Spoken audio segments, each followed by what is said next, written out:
Hey Rocketbook fans, we're back in the Rocketbook Labs.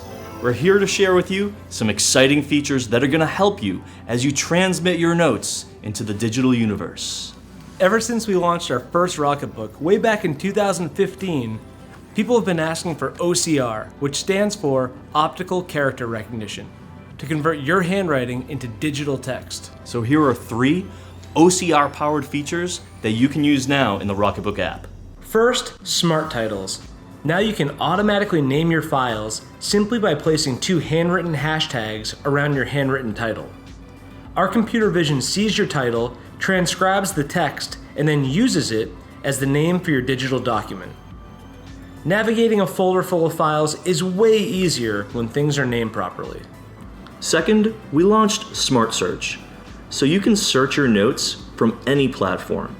The app transcribes the text and embeds the digital characters into the file. So what that means is whether you're on Google Drive or Dropbox or in the app, you can search and find your notes. Finally, transcription.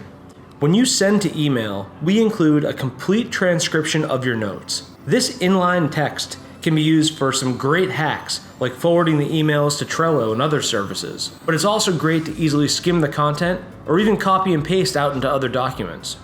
So recognizing handwritten characters can be tricky for computers. Sometimes that 5 could look like an S, that hashtag might look like an H. So the neater you write, especially in titles, the better the results. If you don't see handwriting recognition in your app, you can turn it on in settings. So enjoy these powerful features. And thanks for dropping by the Rocketbook Labs. If you don't see handwriting recognition in your app, you can turn it on in settings. That was a crusher right there. It was good? Yeah, that was good. All right, One more cool. for luck. Yeah, one more for luck, yep.